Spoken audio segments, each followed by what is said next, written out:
deixa a gente ir para o próximo assunto, que é o mercado já começa, né? Sabe quando você vai fazer aquele café, Baú, e aí você olha ali para a água, ela não está fervendo ainda, mas já está saindo aquele vaporzinho assim, e o próximo passo é começar a fervura. Então, o mercado começa a fazer isso, né? Hoje até o Samuel trouxe a informação, o Cruzeiro não negocia, mas nomes que estão sendo observados ali, do Relistroça, né, que acabou com o Internacional ontem lá, o jogo em que o Atlético Nacional venceu por 3-1, e boa parte da torcida hoje do Cruzeiro, se a gente vai falar do Relistroça, mas indo pela ordem aqui, o Arrascaeta tem uma situação de momento que a negociação está travada, está emperrada com o Flamengo, quem diria, né? O Arrascaeta e o seu empresário, eu sei que é outro empresário, não é mais o Daniel Fonseca, mas Arrascaeta e renovação de contratos emperrados são quase palavras, situações sinônimas, né? Mas, enfim, jogador hoje do Flamengo vive uma situação de um contrato ali, de uma renovação emperrada. Na sua opinião, Baú, teria lugar no Cruzeiro ainda Georgian de Arrascaeta? Ô, Valu, falar de Arrascaeta tem que pesar um pouco a emoção e a razão, né? Qual que é o contexto da contratação do Arrascaeta, né? O contrato, igual está se especulando aí, de 3 milhões de reais, eu acho que não vale nesse contexto, né? Um jogador que tem problemas físicos, né? E a gente sabe, ele não consegue jogar a maioria dos jogos lá pelo Flamengo. Mas quando ele está disponível, ele o cara é um absurdo, né? Nossa Senhora. Depende muito do contrato, assim, espaço ele tem. Lógico que tem. Ele é um jogador muito fora de série. A gente poderia usar ele em momentos mais específicos, assim, da temporada, né? Mas eu acho que depende muito do contrato. É lógico que o dinheiro é do Pedro e tal. É até difícil a gente fazer uma projeção baseada nisso, mas por exemplo, eu acharia o Veiga uma contratação mais consciente, pela questão da idade, pela questão do histórico físico. É um bom jogador que tem uma bola parada bem melhor. O Arrascaeta a gente teria que pôr uma grana, porque o contrato dele também só vai até o final do ano que vem, né? Então teria que fazer um aporte aí. É uma contratação difícil, difícil de avaliar, Valo. Não é questão de ficar em cima do muro, não. Mas assim, você tem que avaliar a emoção e a razão. A emoção diz que se ele quiser vir amanhã, a gente busca lá. A gente pega o Corsinha, abastece, pega o cartão com o Samuca para pagar os pedágios aí, e a gente busca ele lá. Não precisa nem blindar o carro, não. A gente passa a linha amarela lá, abaixa no carro lá assim, ó.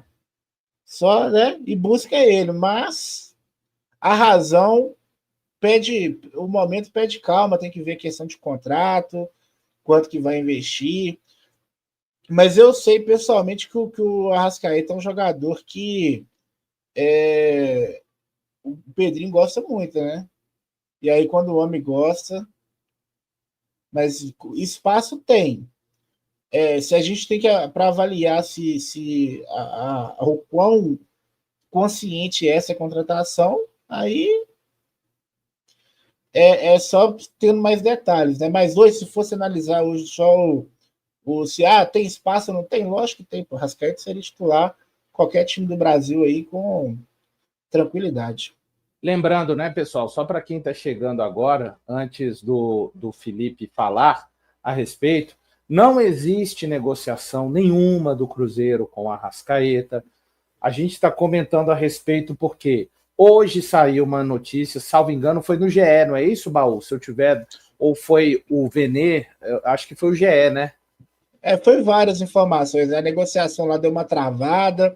Ele Isso. disse que quer ouvir agora mais cedo agora. Tem 1 hora saiu uma notícia de que ele quer ouvir outras propostas. E, galera, se o Arrascaeta estiver no mercado, é óbvio que o Cruzeiro vai dentro, gente. Não tem O dono gosta dele, é um jogador que o Cruzeiro não poderia deixar passar, mas fazendo um movimento consciente, né? Isso, exatamente. E lembrando, né, o Arrascaeta tem contrato com o Flamengo até o final de 26. Dito isso tudo, boa parte da torcida do Cruzeiro hoje, quando eu passei no Instagram, no Twitter, falando, eu acho que teria lugar aqui ainda. Então, mas não há negociação do Cruzeiro, tá, pessoal? Só para entender o contexto. E aí a gente está colhendo a opinião aqui de todos que estão conosco, do chat, inclusive, já selecionei aqui várias mensagens falando a respeito. E aí, Felipe, qual que é a sua opinião? Bom, igual o Baú falou, na questão sentimental, acredito que o Arrascaeta caberia no Cruzeiro tranquilamente. Mas na questão tática, vamos dizer assim, será que o Jardim ia aprovar uma contratação do Arrascaeta para esse time agora? Ele jogaria em que posição? Jogaria na posição do Matheus Pereira? Ou na ponta esquerda, no lugar do Wanderson, no antigo lugar do Dudu? O Arrascaeta não é aquele jogador que volta para marcar, não é aquele jogador fisicamente, taticamente proativo. Então, teria que ver onde ele encaixaria nesse time também. Para ser mais um reserva de luxo, igual hoje a gente tem o Gabigol que está assim, contribuindo, mas para ser mais um reserva de luxo, eu acho que a gente não precisa. A gente precisa qualificar esse time titular primeiro para buscar uma outra competição, para buscar um título. Então, para pagar 3 milhões por um reserva, nesse momento eu não traria. Taticamente e racionalmente falando, mas claro que eu gostaria da Arrascaeta aqui sim, ainda mais se o Matheus Pereira for embora, mas não sei nesse momento se seria uma boa contratação, não. E aí, ô Matheus? Bom, o Arrascaeta, falar do Arrascaeta com a torcida do Cruzeiro é meio complicado, né? Eu acho que nós temos que fazer duas ressalvas. Uma, ele teria a intensidade que o Jardim gosta? Eu acho que não. Acho que ele não conseguiria fazer o que o Matheus Pereira está fazendo. Que muitos criticam, eu sou fã do Matheus Pereira, pode me chamar de passapano, que eu não ligo. É como o Samuca falou, M Pesudo, sou muito fã dele. E também eu não vejo ele fazendo o que o Wanderson faz. Pior ainda, que o que o Wanderson corre, ele pode ser ruim com a bola no pé, mas o que ele ajuda o time taticamente, acho que o Rasca também não consegue fazer.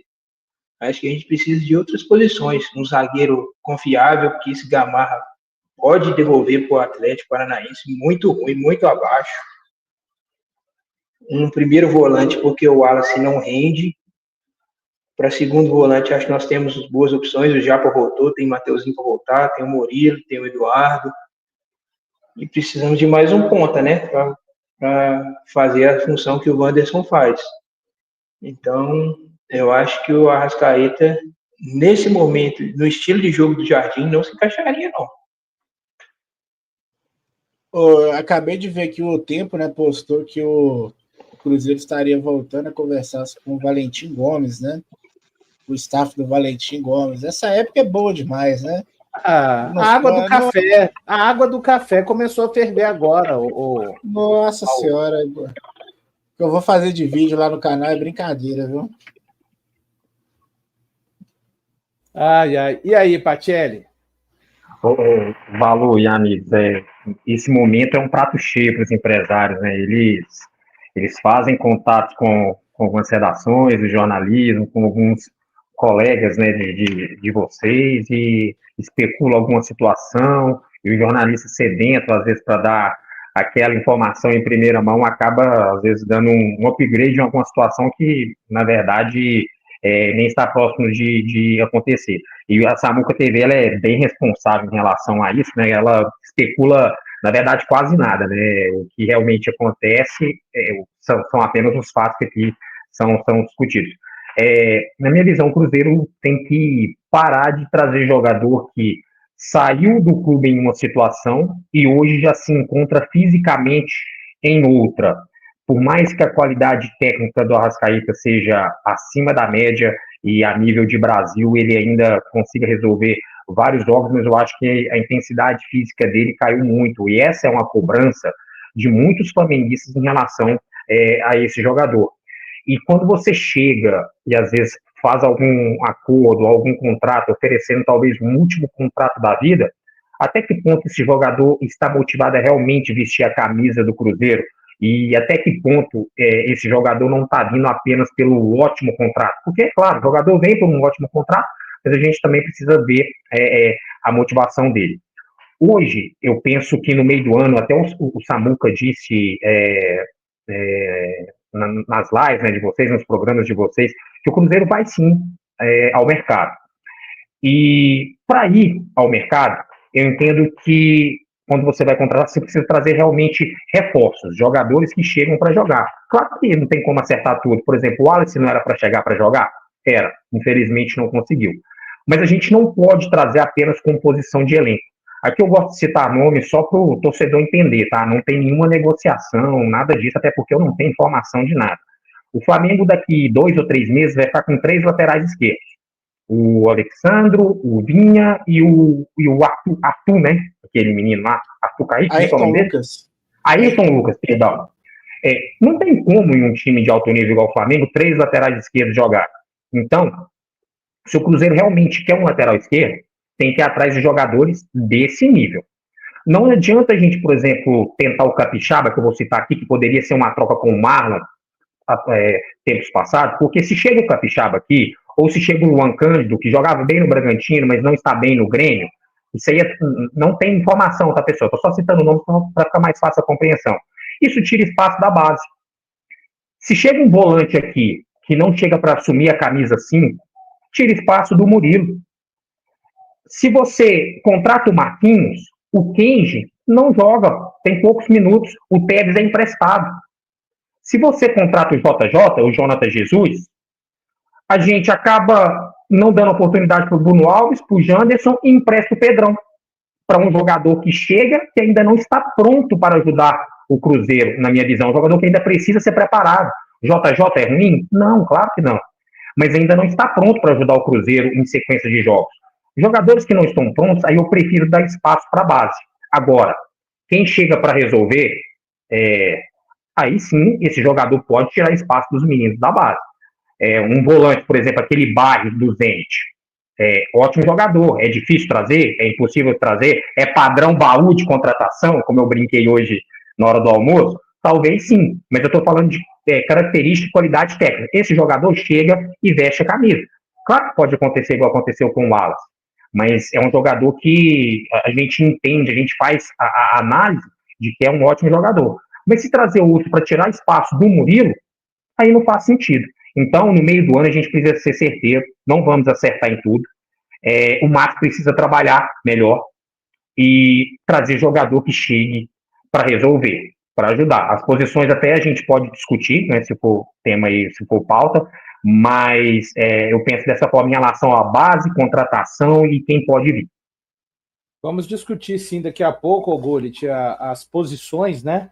E só para fazer claro que hoje ainda o Matos ocupa o cargo de CEO de futebol, mas até informação que o Samuel já trouxe em algumas oportunidades aqui no Central da Toca, quem vai guiar o mercado do Cruzeiro, quem vai ditar a direção é Leonardo Jardim, com todo o aval de Pedro Lourenço. O Matos vai ser uma figura, eventualmente, que vai, quem sabe, fazer os trâmites burocráticos, digamos, a parte da papelada. Né? Jardim fala, esse pode vir. Aí isso, o Matos vai lá e negocia. Perfeito. A parte técnica, análise, característica, tudo isso vai ficar a cargo do técnico Leonardo Jardim. Para não me eximir da opinião, a Arrascaeta hoje, se ele estivesse no elenco do Cruzeiro, eu entendo que, apesar de ter problemas com a questão da intensidade, mas ele seria um cara para brigar, estou falando pela titularidade, tá, pessoal? Não estou dizendo que ele não seria titular, ali para jogar ao lado do que faz hoje o Matheus Pereira, o Gabigol ao lado do Caio Jorge. A maneira do Jardim hoje, eu não consigo imaginá-lo em outra função do campo. Alguém consegue imaginar o Arrascaeta tendo que correr para defender o que corre o Wanderson, o que corre o Christian?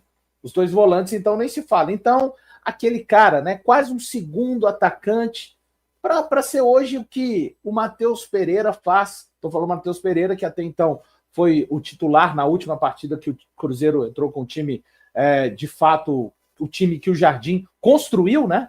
Porque a gente tem que sempre lembrar isso, foi um time que construiu, não era nem o time primariamente ali mais sugerido dele colocar como titular, foi um time que ele precisou de encontrar para realizar as coisas que ele pensa. Então acho que ele seria um jogador ali para jogar ao lado do Caio Jorge, enfim, uma espécie de segundo atacante, mas com liberdade, de vir pelo meio, de circular mesmo, e aí até nem seria tão exigido assim, precisaria de cumprir sim algumas funções de marcação, mas algo até parecido com o que ele faz hoje no Flamengo, tá? No Flamengo ele se comporta muito parecido com essa forma que eu imagino, né? Ele fica bem ao lado do Pedro, pelo menos no jogo contra o próprio Cruzeiro foi dessa forma. Bom, só que hoje o Flamengo não tem por que abrir mão de um cara que tem contrato até o final de 2026. Acho, né? Não é uma prioridade na questão não técnica, tá, pessoal? Eu acho que o Cruzeiro vai priorizar nessa janela jogadores de muita capacidade física, de ganhos de disputas. Estou falando do aspecto físico. O técnico não importa, Valor? Importa sim, pessoal. Estou falando de outra característica. Mas eu vejo como inviável. Assim, o Cruzeiro teria que colocar um dinheiro gigantesco na mesa para o Flamengo sequer querer conversar a respeito desse atleta, que é o principal jogador de armação hoje do Flamengo. Então, neste momento, eu acho completamente inviável. E é isso, tá?